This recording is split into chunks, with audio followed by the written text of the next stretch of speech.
गेल्या 7 दशकानंतर अखेर पश्चिम बंगालने मोकळा श्वास घेतला। ममता दीदींच्या अत्याचारी दमनकारी हिंदू विरोधी 15 वर्षांच्या सत्तेला जनतेने सुरुंग लावला। हिंदुत्वासाठी कार्यरत असणाऱ्या सामान्य कार्यकर्त्यांना बळ देणारा असा हा निकाल आहे। बंगालमध्ये आता एका नवीन राजकीय आणि सामाजिक पर्वाची पहाट झालीय।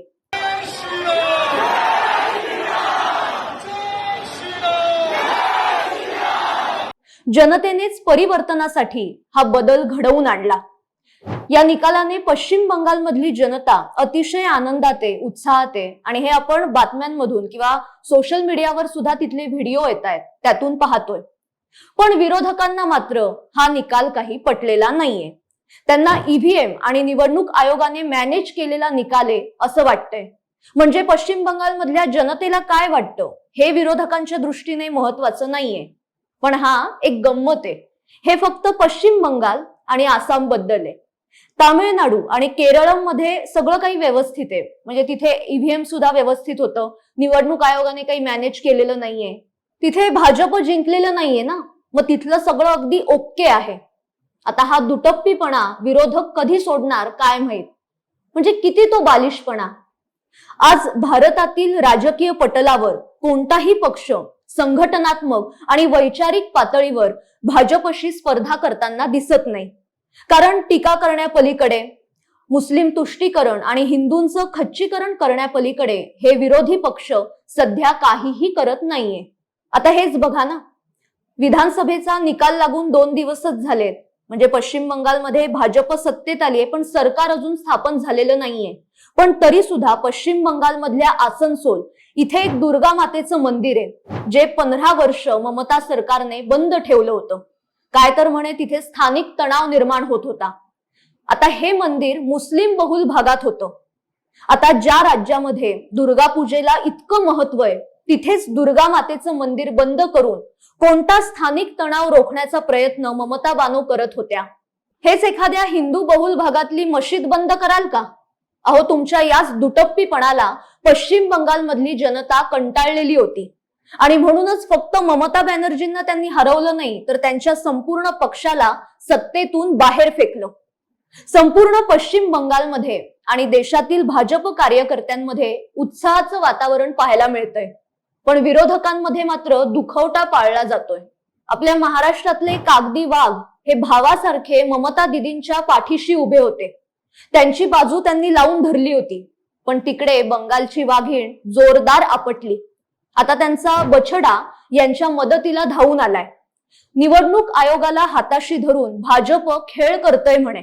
बंगालची जनता भाजपला स्वीकारणार नाही। कि बंगाल में जैसे भाजपा ने सारी एजेंसीज को हाथों में रख के चुनाव लड़ा, क्या वो चुनाव लड़ रहे थे या बंगाल काबिज करना चाहते थे वहां के नागरिकों के हित के खिलाफ, मन के खिलाफ, वो तो आपने देखा है। और ये काफी सारा अन्याय बंगाल ने झेला है, काफी सारा इंसल्ट बंगाल ने झेला है और जवाब बंगाल देगा, ये मुझे पूरा यकीन।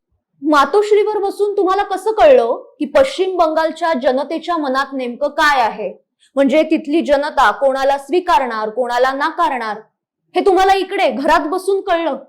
अहो, पश्चिम बंगालमध्ये जाऊन एखादा फेरफटका मारून यायचा होता, म्हणजे तिथल्या जनतेच्या मनात काय आहे ते तुम्हाला कळलं असतं। तिथल्या तरुण मुली, तिथल्या महिला, तरुण मतदार ऑन कॅमेरा सांगत होते की ममता राज आम्हाला नको, आम्हाला बदल हवाय, आम्हाला भाजपचं सरकार हवंय। पण त्याकडे तुम्ही कानाडोळा करणार। तुम्हाला महाराष्ट्रातल्या जनतेने नाकारलंय ना, ते जरा बघा। आणि कसंय, हिंदुत्वाच्या विरोधात गेल्यानंतर, हिंदूंना कमी लेखल्यानंतर, हिंदूंचं खच्चीकरण केल्यानंतर काय होतं याचं उदाहरण आहे ममता बॅनर्जी।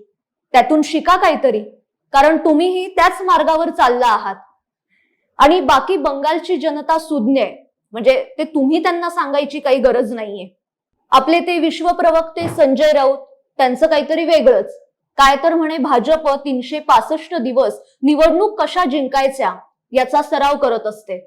अहो, तुम्ही पण करा ना, तुम्हाला कोणी रोखलंय? तुमचं आपलं तहान लागली की विहीर खणतात, म्हणजे निवडणूक आली की मग 1 महिनाभर काहीतरी आपला प्रचार करायचा। मग तुम्ही सुद्धा वर्षभर तयारी करा, बघू काय होतंय ते। आणि हा भाजपचा नाही तर निवडणूक आयोगाचा विजय आहे हा नेहमीचाच आरोप त्यांनी करायला सुरुवात केलीये। पण अजून एक नवीन शोध त्यांनी लावलाय, जरा ऐका. डेफिनेटली राहुल गांधी बार बार बोल रही थी ममता दीदी का ये बहुत बड़ा अपराध है, राहुल गांधी की बात मानी नहीं.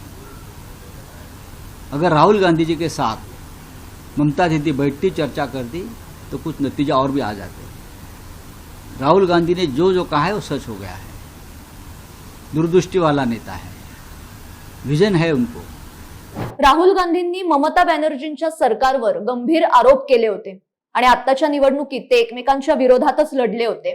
निवडणुकीच्या काळात सुद्धा काँग्रेस कार्यकर्त्याची टीएमसीच्या गुंडांनी हत्या केली होती. पण आपले विश्वप्रवक्ते संजय राऊत काय म्हणतायत तर ममता दीदींनी राहुल गांधींसोबत बसून चर्चा करायला हवी होती, म्हणजे आजचा निकाल काहीतरी वेगळा दिसला असता.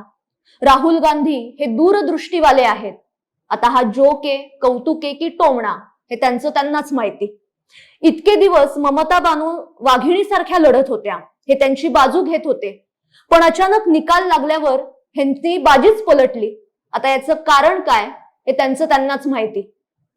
अजून एक गंमत बघा, आपल्या इकडे जरांगे पाटलांना ममताबाईंची काळजी वाटायला लागली.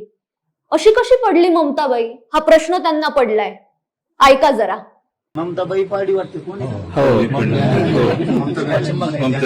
वर केले ते लोक सांगते ते पडणारच नाहीये. काहीतरी हाय राव, आता लफडा आहे. त्या हरल्या म्हणजे काहीतरी लफडय, काहीतरी गोंधळ झालाय असं यांना वाटतंय. अहो जरांगे पाटील, तुम्ही कुठे जाता त्या पश्चिम बंगालला? तुम्ही आपलं इकडे जातीपातीचं राजकारण चालू द्या, ते वाद पेटवण्याचं काम तुम्ही करत राहा आणि पश्चिम बंगालच्या समस्या तुम्हाला कधी कळणारही नाही. पश्चिम बंगालच्या विधानसभा निवडणुकीने तिकडे उत्तर प्रदेशमध्ये अखिलेश यादव यांचं सुद्धा धाबं चांगलंच दणाणलंय. कारण ममता बॅनर्जींचे जे हाल या निवडणुकीत झाले तेच हाल पुढच्या वर्षी होणाऱ्या उत्तर प्रदेशच्या विधानसभा निवडणुकीत आपले होणार याची खात्री त्यांना पटायला लागली. कारण ममता बॅनर्जींच्याच मार्गावर अखिलेश यादव सुद्धा चालतायत. अखिलेश यादव यांनी काल एक्सवर एक पोस्ट केली. हनुमानाचा फोटो टाकलाय आणि वरती ओळ आहे, सब सुख लई हे तुम्हारी सरना, तुम रक्षक काहू को डरना. हनुमान चालिसा मधली ही ओळ आहे.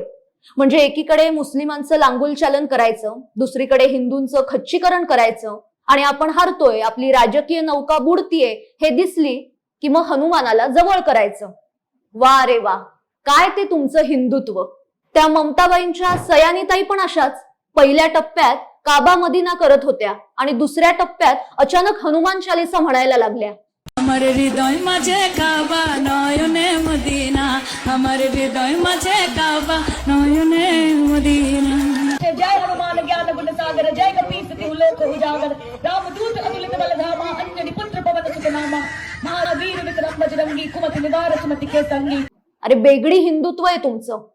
अखिलेश यादव यांनी एक गोष्ट आता लक्षात ठेवली पाहिजे, म्हणजे तुम्ही कितीही हिंदू देवांचे फोटो लावा, हिंदू मतदार जवळ करण्याचा प्रयत्न करा, पण त्याचा काहीही उपयोग आता होणार नाहीये.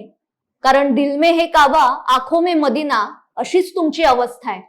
आणि उत्तर प्रदेश मधल्या लोकांची तुमच्यावरची ममता आता आटलीये. आजच्या भागात इथेच थांबते, पण याविषयी तुम्हाला काय वाटतं हे नक्की कमेंट्स मधनं कळवा. आणि अशाच महत्वाच्या विषयांवर आपण सातत्याने बोलणार आहोत. त्यासाठी साप्ताहिक विवेकच्या YouTube चॅनलला आजच सबस्क्राईब करा. धन्यवाद.